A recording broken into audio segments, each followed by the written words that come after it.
Good morning. It's G Butterfly, and I'm coming to you live from the parking lot, like I always do. Well, it's going to be a reality recap live from the parking lot today, because I want to talk about Real Housewives of Atlanta. I've been watching the series so far this season, and I must say, Porsha is not giving what they thought Porsha was going to give. Porsha is pretty much a dud this season.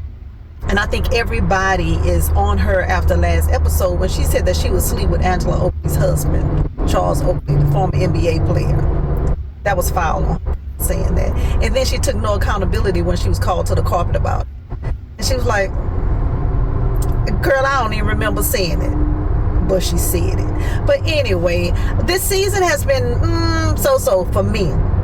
But I really do like Angela Oakley. I love what she's portraying on the show so far this season. Kelly is pretty cool. Now that Britt, I think they can just go ahead on and drop Britt off like they dropped Kenya off. And I wish they would bring Kenya back. Britt takes no accountability for absolutely nothing. She takes no accountability. She doesn't really show her life with her husband, and I think that's what people want to see. Now, this last episode, they showed Britt with her family, and I like that because we got a chance to see a little behind the scenes with Britt. The one part about that entire scene that she had with her family, her father has passed away, her mother wants to sell the family home and go on and do whatever it is that her mom wants to do. I paid attention to the sister. I think her name was Sherry or Cher or something like that. That lady is broken. And they also said in a confessional, I think that's where it was, that she was extremely close to her father.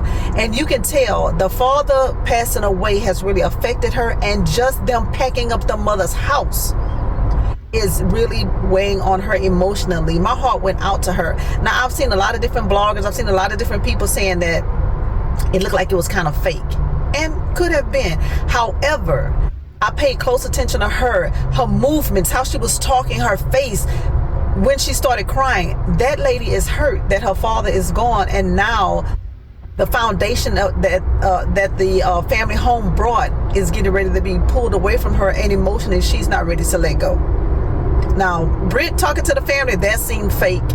Now the grandmother told him, y'all acting a fool. I like that because that sounds like some good southern stuff. But she told him they acting a fool and they need to stop it. The mom seems like she's just still dealing with the loss of her husband, but she's ready to just move on with her life, whatever that may look like. And the daughters, for whatever reason, may not be ready for that.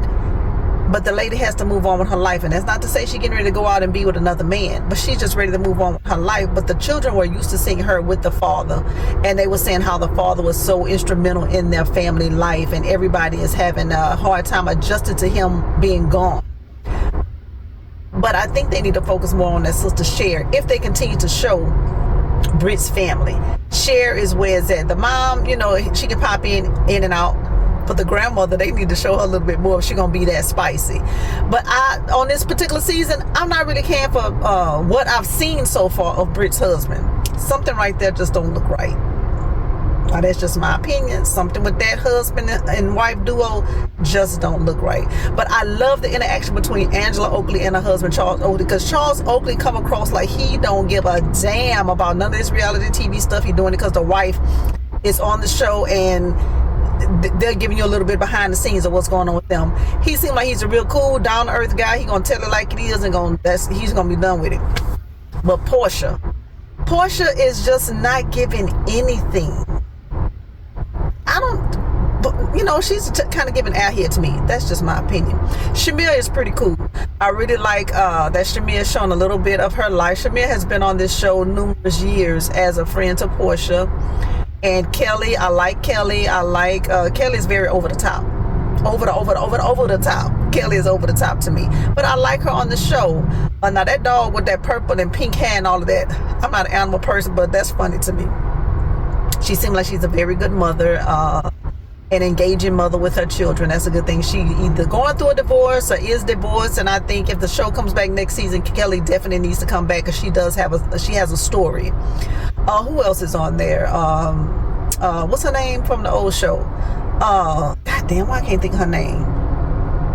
I can't think. Bailey, Cynthia Bailey. I like Cynthia Bailey on there. She don't need to be on every episode. I think she can just pop in here and there, talk to the ladies, you know, do a little, you know, just do a little scene here or there. Let's see who else. But I like Cynthia on there. Cynthia had her big barbecue on the last episode. She was trying to be the peacemaker between everybody. I like, now if you've ever seen me do a review about Real Housewives when I was doing it each episode, y'all know that I did not feel, what's her name, Drew Sidora at all. I just didn't care for Drew Sidora.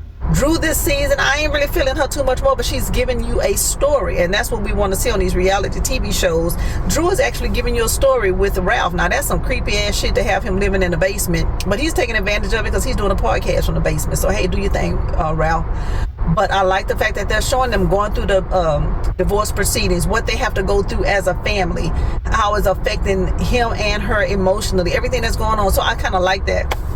She made a song with what's his name, Dennis, was Porsha's daughter's father. Porsha got a problem with Dennis working with Drew on the show because she brought Dennis on the show. That's her baby father. But Porsha got on my nerve when she kept saying, you need to do it for the family.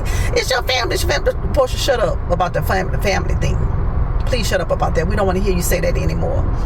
But I do think Drew and Dennis should have talked to Porsha prior to say, hey, this is what we got on going on. They made the film while I'm at the studio with her. I'm trying to produce this song for her, yada, yada, yada, yada, so that she wouldn't be blindsided by what information was brought to her that they did film in the studio. But Porsha, hell, you can't say too much. You got a whole husband over there. Why is you worried about what Dennis doing? But anyway, Porsha, like I say, is bringing nothing to the show. No accountability. And she wants everything to be about her. And we just not feeling Porsha like that. Let's see. Who else is on the show? I talked about Britt, Kelly, Angela Oakley, Porsha, Shamia. Shamia is going through surrogacy to try to have a son for her husband. Now, I don't know. I've never gone through surrogacy. I don't know much about it. I don't know if you can pick the sex of your child. I don't know, but I think she's pushing to try to get a son, try to have a son for her husband. The last go round, she had a daughter named Shiloh, I believe, but during the pregnancy, unfortunately, the surrogate mother had, I think, breast cancer, and they had to do an emergency delivery. So the baby has a few health challenges right now, when it appears that the baby is thriving. So she wants to have a son with her husband. And she was saying how her husband is a great father, provider, those type of things. So yeah, you know what? I like Shamil, but I don't like the jokey all the time. That's, I mean, I don't know. But I like Shamil. I like Shamil on the show. But if we had to pick somebody that got to go for next year, go ahead on and kick Britt off. If you're not going to bring Kenya back, kick Britt off too. Because I think they both should have been kicked off the show after the stunt that Kenya pulled. Rightfully so. I think Kenya should have been removed from the show after the stunt. She showed the lady sucking a little peen all over the internet. Now, Britt started it, in my opinion, because Britt kept picking at the lady. You know, just picking at Kenya. And Kenya just came back. You know, Britt kept hitting her with little bitty marbles, child. Kenya came back and bust on the head with a boulder. So hey, it is what it is. But I think if they let Kenya go, they should have put Britt off too. But yeah, but Porsha, I think they can let Porsha go next year. Now, this is the thing. It was all the hype about Phaedra coming back to Real Housewives of Atlanta. We haven't even missed Phaedra. We really don't need Phaedra to come back, truth be told. Maybe her and, you know what? Her and Porsha could go do one of those duo shows where they're going all across the country, going different places, meeting different people, traveling. That would be a good thing for her and Porsha. We really don't need Porsha or Phaedra on this season or next season of Real Housewives of Atlanta if they come back. All right, well, you know what I got to do? Get in the building and go make the donuts, because I'm not on a reality show, and I'll talk to y'all later. Bye.